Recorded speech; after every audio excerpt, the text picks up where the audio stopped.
Right at the start, this guy awakens a god-tier talent, Yin-Yang Reversal. Every skill he uses has the opposite effect. Without hesitation, he chooses the priest class. His healing skill instantly flips into a deadly heal, shaving half a monster's health bar in a single cast. His name is Ashe. In his past life, he was the strongest player on Earth, yet when he finally reached the peak of Path of Ascension, he died taking the Demon King down with him. Now he opens his eyes again, and finds himself reborn 2.5 hours before the game's official launch. Twilight of the Gods is a full-dive VR game. At first, people treated it like any other game, until one player discovered that stats earned inside the game could be carried into the real world. From that moment on, everyone races to grow stronger, throwing themselves at the Path of Ascension. Conquer it, and you become a god. Fail, and you die. Ashe was the only human being to ever reach the very top. Right now, he's completely dazed, glancing around. Wait, did he actually get reborn? Before he can process any of it, the door gets kicked wide open. A woman with a killer figure strolls in, saying, "Ashe, what are you doing in there? I've been knocking forever. Do you still want this thing or not?" She sets the box down in front of him. Ashe's eyes light up. Inside is the Twilight of the Gods VR headset.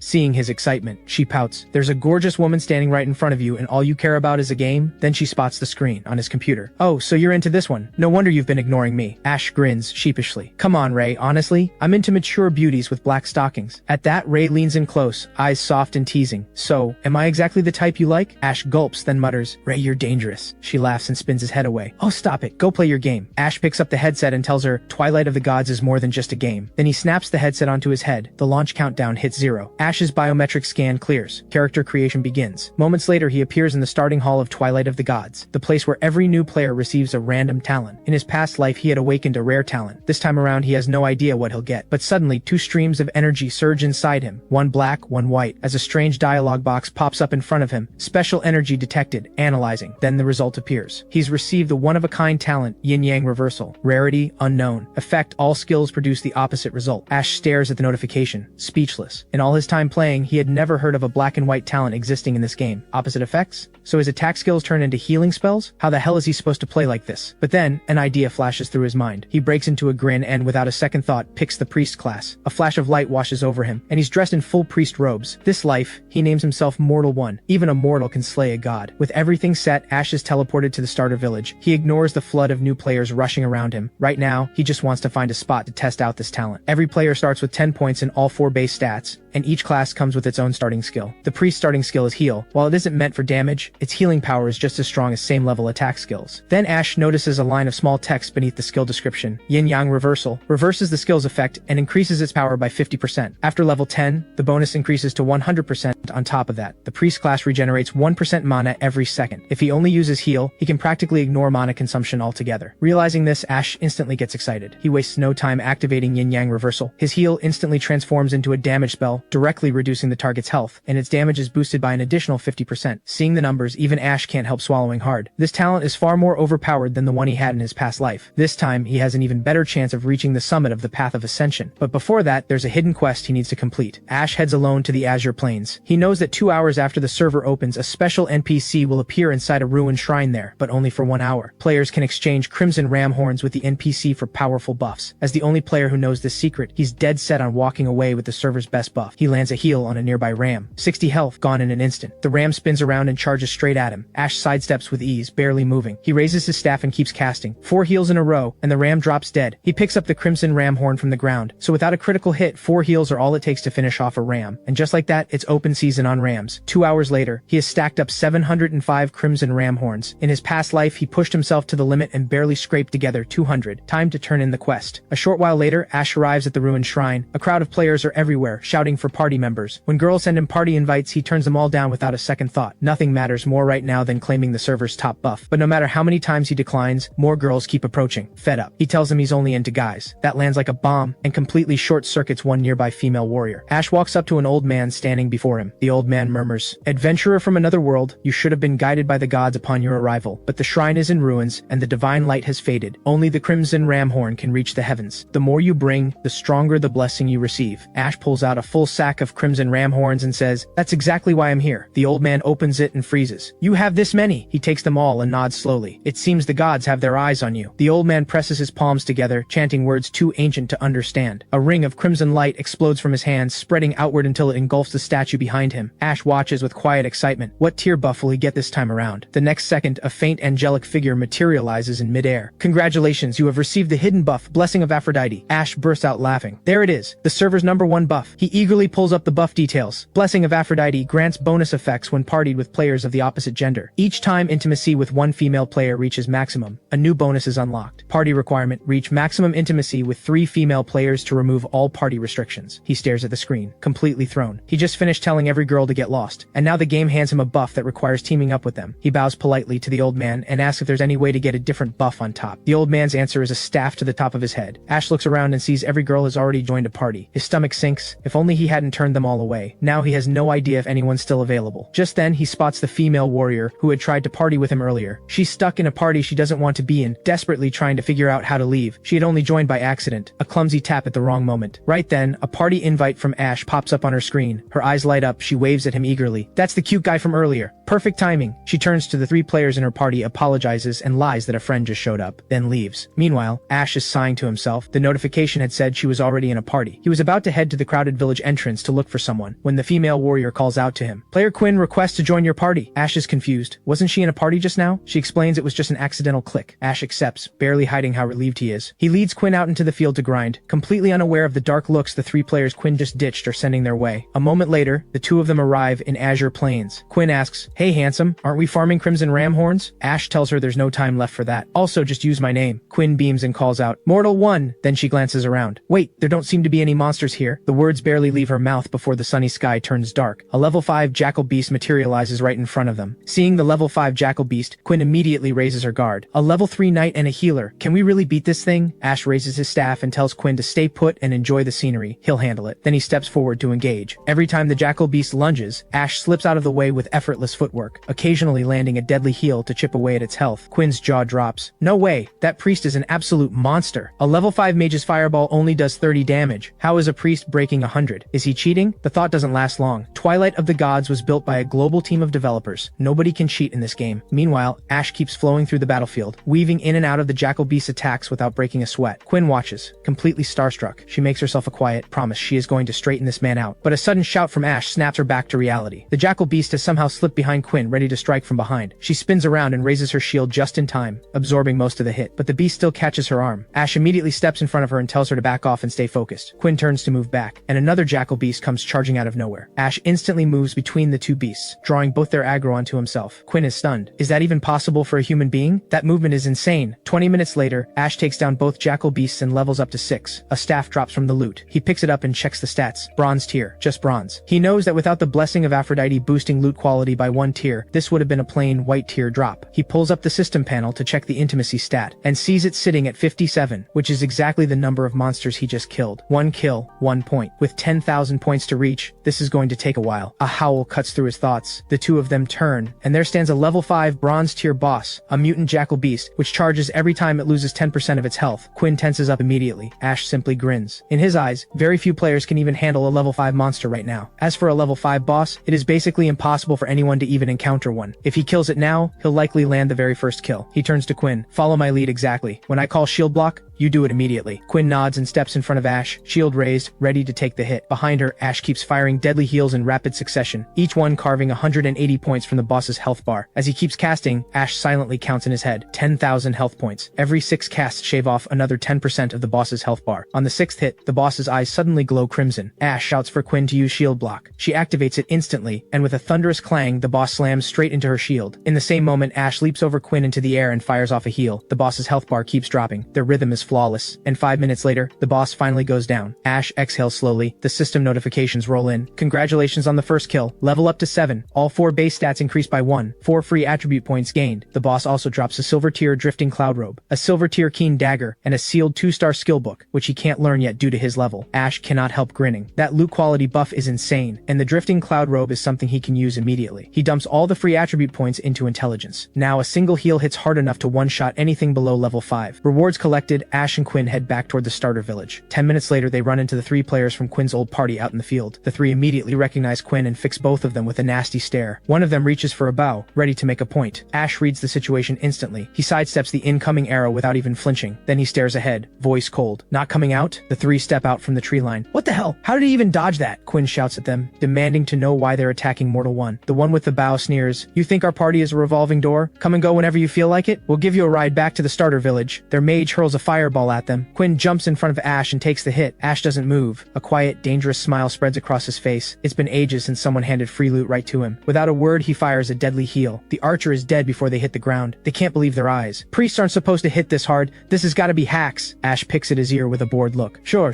feel free to hit report when you're dead. Another deadly heal and the mage is down. The last one standing, a warrior, freezes. There is no way his health bar survives even one of those. He forces out an awkward laugh, scrambling for mercy. Ash gives him none. One flash of the staff and the warrior is gone. Ash loots everything the three of them dropped. Sell this gear and he'll have enough to unseal that 2-star skill book. Back in the starter village, Quinn heads off to turn in her quests, while Ash makes his way to the auction house. He lists every piece of gear he can't use, and soon has 8 gold and 91 silver, more than enough to unseal the skill book. He heads straight to the priest trainer's room. A man with a pompadour dressed only in overalls waves at him cheerfully. Welcome to the Soul Healing Cottage. I'm your trainer, Roth. Ash presses a hand to his forehead. Are all priest trainers this wild? He shoves the skill book forward without a word. Roth takes it, flashes a sly grin, and opens his hand. 5 gold coins. Ash wants out of this room as fast as possible. He pays without hesitation. Roth pockets the coins with a satisfied smile and breaks the seal. A moment later, he hands over the Healing Ray skill book. Ash's eyes light up. This is a god-tier early game priest skill. It deals area of effect damage. When Yin-Yang Reversal is active, it turns into an impeccable group attack. Skill in hand, Ash heads off to find Quinn. On the way, he passes a woman pointing at a younger girl and shouting, Chloe, as long as I'm around, you will never level up in Twilight of the Gods. Ash stops cold. Chloe, the future #1 summoner in the world, and she's getting pushed around like this so early in the game? He still needs 2 more female players to unlock the blessing of Aphrodite anyway. Might as well help her out. Ash walks up to Chloe and extends a hand. Hey, wanna party up? Upon seeing the party invite from Ash, she looks up, disbelief written all over her face. You actually want to party with me? Ash laughs. What else would I be here for? Come on, let's go grind. But Chloe glances nervously at the woman nearby and tells Ash she doesn't want to drag him into her situation. She's been forbidden from leaving the starter village. The woman waves Ash off impatiently. You see this? Now get the hell out of here before I force you out with a slap. Ash ignores her completely. He turns back to Chloe and holds out his hand again. Don't worry about it. Putting idiots in their place is kind of my specialty. You in? The woman scoffs. Who do you think you are? Chloe isn't going anywhere. Stop wasting my time. Before she finishes the sentence, Chloe accepts the party invite. The woman lunges to block her. Don't you dare move.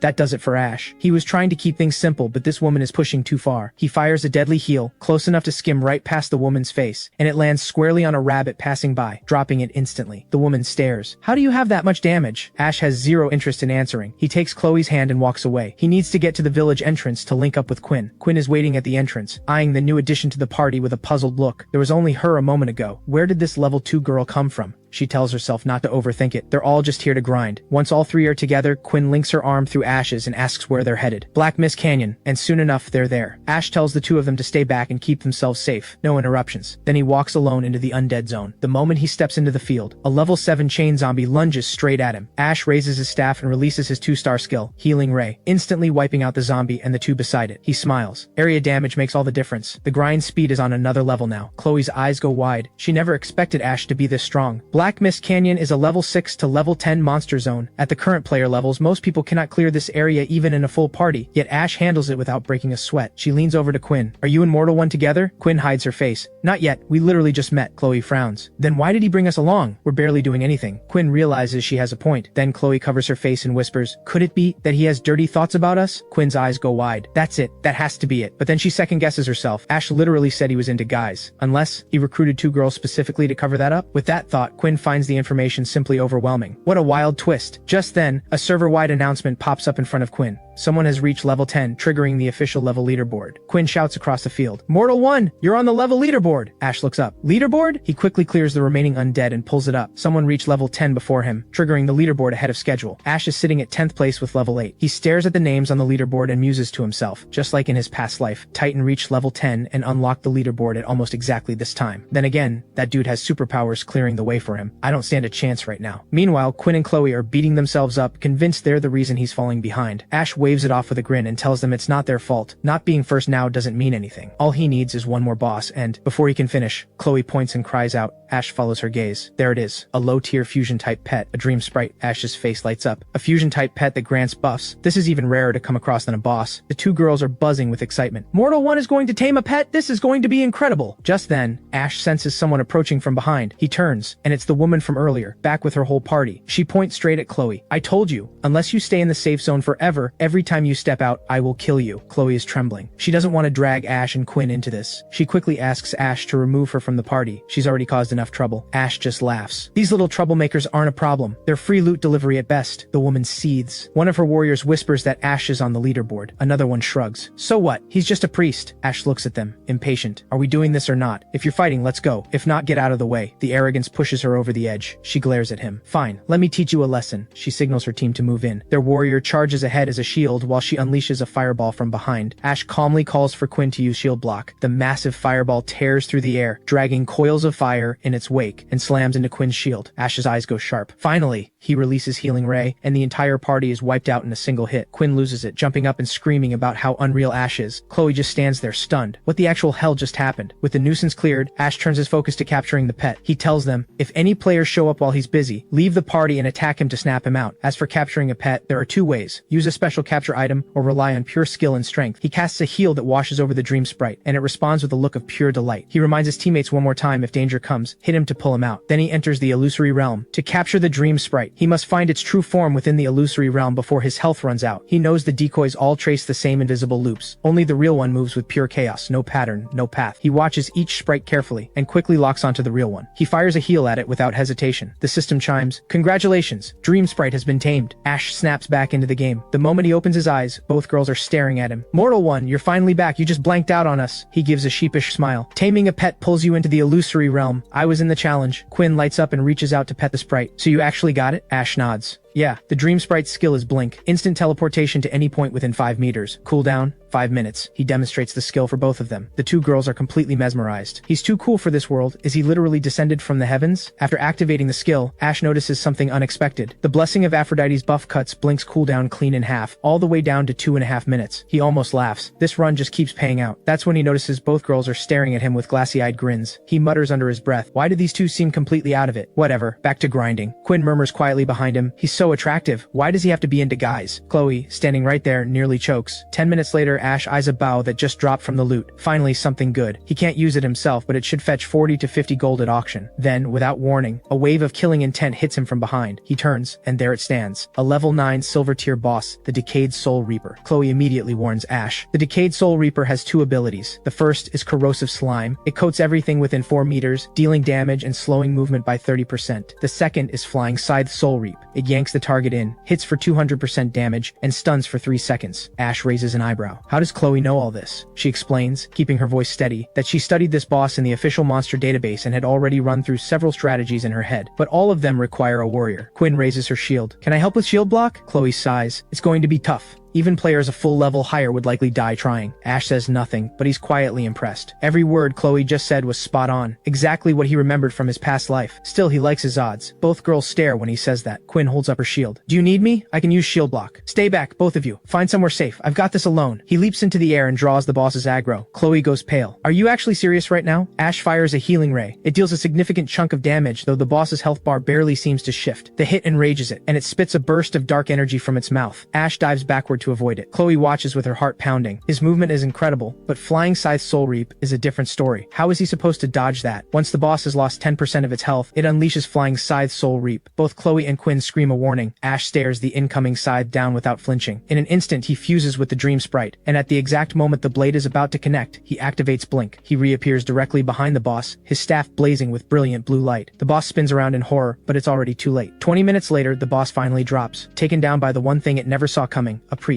The system notification arrives. Congratulations on the first kill of the Decayed Soul Reaper. Level up to 9. Rewards: Gold tier Frostbite Staff, Gold tier Phantom Boots, Gold tier Bloodtide Greatsword, and a rare tier Moonlit Robe Blueprint. Ash looks over the rewards. The staff and boots he can use himself. The Bloodtide Greatsword goes straight to auction. The Moonlit Robe Blueprint he'll hold onto and sell once the crafting players flood in. He has absolutely hit the jackpot this time. Ash looks at the two girls. That's enough for tonight, yeah? You two logging on tomorrow? Both immediately say yes. They agree to meet again the next day. Ash logs out of the the game and returns to the real world. He falls face first into his bed and is out cold. The next morning, Ray from next door comes to wake him up and brings breakfast. A moment later, he opens the door, squinting. "Ray, it's this early and you're already here?" Ray shoves the food against his chest with a proud smile. "Here, I brought this for you after my morning run." Ash takes the food with a grin. "Much appreciated, Ray, but just so you know, I only pay in cash. I don't sell my body." She clicks her tongue. "You never quit, do you?" Ray asks which starter village he's in. When she finds out they're in different ones, she drops into the chair with a thud. She had been counting on Ash to carry her through the levels. Word on the street is this game prints money. One gold coin already trades at 75 yuan, and people are betting it'll crack 100 before long.